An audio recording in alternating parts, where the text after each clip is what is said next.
This year's convention deals directly with a problem that many municipalities are facing every day.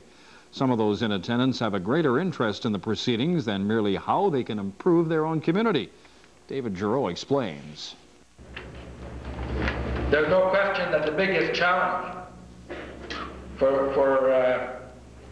that faces rural municipalities today is that of economic development. Close to 1,000 delegates are expected to participate in the 90th Annual Union of Manitoba Municipalities Conference. The conference had its official opening today, and this year's theme is Rural Development Assuring Our Future. UMM President James Knight says it can be directly applied to the predicament many municipalities are currently in. If we're going to survive, and people don't always want to live in great big cities, we're going to have to develop a situation of businesses that can survive and can work in rural Manitoba. Manitoba's Lieutenant Governor Yvonne Dumont, who was a delegate at the convention 10 years ago, says Aboriginals are gradually getting more involved in politics at every level. I think that people are being encouraged more and more to participate now, even now, whether it's the municipal level, the provincial level, or the federal level. I still don't think that there's enough participation, but I think it's growing. After spending over 20 years in municipal politics, Brandon-Souris Liberal MP Glenn McKinnon sat in on part of the conference to catch up on the concerns rural communities have. It's an educational experience to come and see where the people are at in various issues through let's say, a 5-year period. Besides the obvious economic impact a conference like this one will have on Brandon, Mayor Rick Barotzik says the meeting also has political advantages. We'll have more ministers here at the Bear Pit session than we'll probably have in most any other opportunity in Brandon. So we have access to a lot of the provincial ministers through this convention. DLT's health care and the Municipal Act review are expected to be topics of controversy over the next few days. Ministers who are attending the conference will be forced to listen to the voices of the elected delegates, who should have an ample opportunity to express their concerns effectively. In Brandon, David Giroux, Pulse News. We'll have a look at the weather forecast in just a moment. Christmas time means super savings at McCallum Jewelers. Pay no GST or PST on gents diamond rings starting at $129. Ladies quarter-carat cluster rings just $299 and pay no GST or PST. You'll also pay no GST or PST on over 1,200 pairs of earrings starting at only $13. And any $99 purchase entitles you to a trip to the Christmas cracker tree for a bonus gift. The grand prize ring is valued at $1,000. Remember, pay no GST or PST and save for Christmas at McCallum Jewelers in the Brandon Shoppers Mall. For western Manitoba, we'll see clear skies tonight. Light northerly winds, the overnight low minus 22 to 25. A little bit more clouds south of Highway number 2. For tomorrow, it'll be mostly sunny, light winds and a high of minus 12 to minus 15 degrees. For Thursday, minus 10 the high. Sunshine on Friday, minus 7 and minus 3 on Saturday. Our next Pulse News and weather update in 1 hour. See you then. This is a CKX Pulse News Update. Good evening, friends. The Brandon School Division scrambled to fulfill its commitments to retain a driver's ed program in high schools. A committee was formed to look at facts surrounding the course and the reasons why MPIC has decided to drop the in-car instruction. A report from the committee was discussed at last night's meeting, which showed MPIC didn't think the training was helpful because accident rates are still high among 16 to 24-year-olds. And despite a waiting list for the program in the Brandon School Division, MPIC says a fee increase would still not make the program feasible.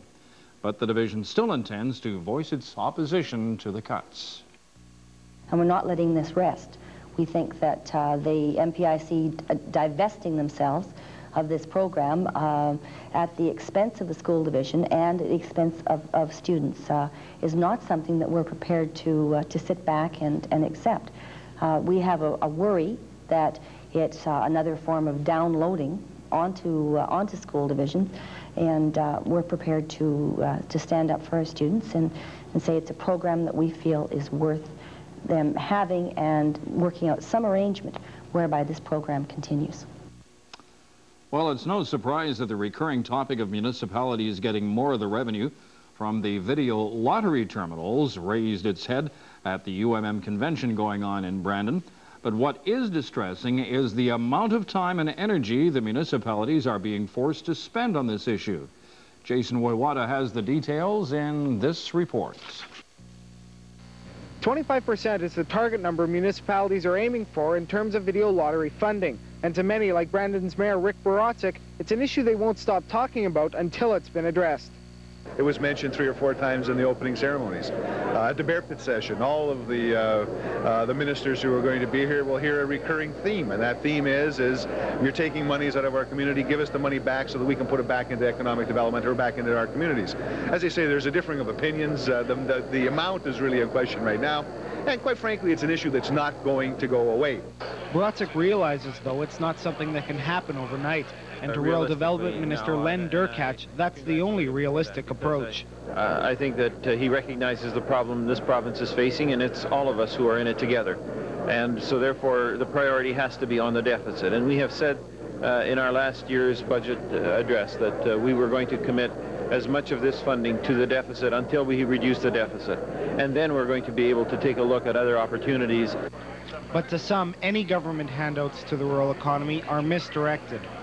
We can't have business continuing to go ask for donations, sort of handouts to do economic development. Having said that, we realize that this is happening all around the world, not just locally. Local municipalities aren't really to be into that type of development or bargaining, but it's important that they provide the right climate. But it's something that municipalities are going to keep fighting for. It's to help the economic development. Like rural Manitoba has to have economic development to survive. And whether it's urban or rural, they're both going to have economic development and have to work together to attract industries, to attract businesses, and to make rural Manitoba grow. The idea of VLT funding will continue to be an item of contention at the UMM convention and will likely come to a head at the Bear Pit session on Thursday. In Brandon, Jason Woywada, Pulse News. And we're back with the weather forecast right after this. Selection, value, service. You get it all and more when you visit Full Yard Carpet Sales in St. Lazare. Come in and browse through their massive selection of quality carpeting. With over 850 rolls to choose from, they have the largest selection in Western Canada. And if it's quality with value, you won't find a better buy on carpeting anywhere. And Full Yards back up all their sales with the best in after-sales service. For selection, for value, and for service, there's only one. Full Yard Carpet Sales St. Lazare, where they won't be undersold. Mainly clear skies north of the Trans-Canada Highway tonight, mainly cloudy south of Highway number 2, with light winds, overnight lows -22 to -25. Mainly sunny skies for tomorrow, daytime highs -12 to -15 degrees. Our next Pulse News and Weather Update in 1 hour. Join us then. CKX TV, serving Western Manitoba and Eastern Saskatchewan.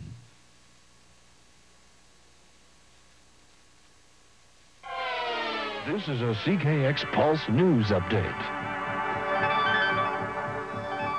Once again, good evening, friends. The Brandon School Division is facing contract negotiations this time around with the teachers. But the strained economic times are wreaking havoc on the talks because the Board of Trustees insists they don't have any money to offer. Linda Crawford has the details in this report. At their last meeting, the Brandon School Division released budget projections for the next 3 years. Reduced funding from the province means by 1996-97 there will be a deficit of almost $5.4 million, and this doesn't leave much money for contract negotiations. Where we really are. You can't keep cutting back on funding to education and expect that at some point we're not going to be in a financial dilemma. And that day has come. Felstad says increased salary for teachers would mean raising taxes or reducing school services. The Teachers Association has submitted 18 proposals for contract negotiation, including a 3% salary increase.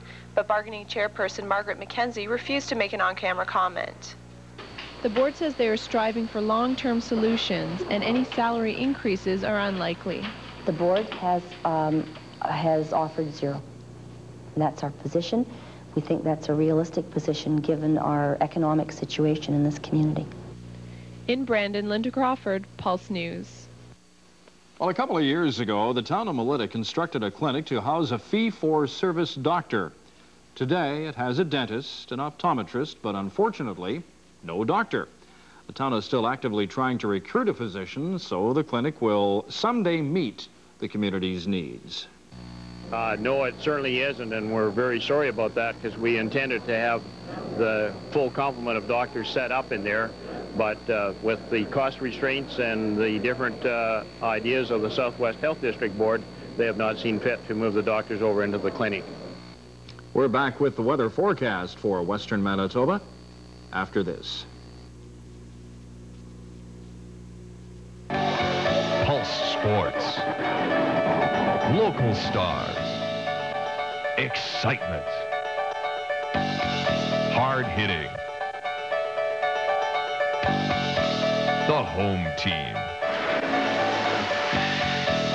Dedication. Champions. Darren Millard, Pulse Sports. Mostly clear skies for western Manitoba tonight, with the exception of south of Highway number 2, mostly cloudy. Light northerly winds, overnight lows -22 to -25. It'll be a sunny day tomorrow with light northwesterly winds. Still cool, though, -12 to -15. Improving for Thursday up to about -10. Friday and Saturday, we'll see -7 on Friday and a beautiful -3, a normal high for Saturday. For Pulse News and Weather, I'm Rob Thompson. Easy does it. Have a good night.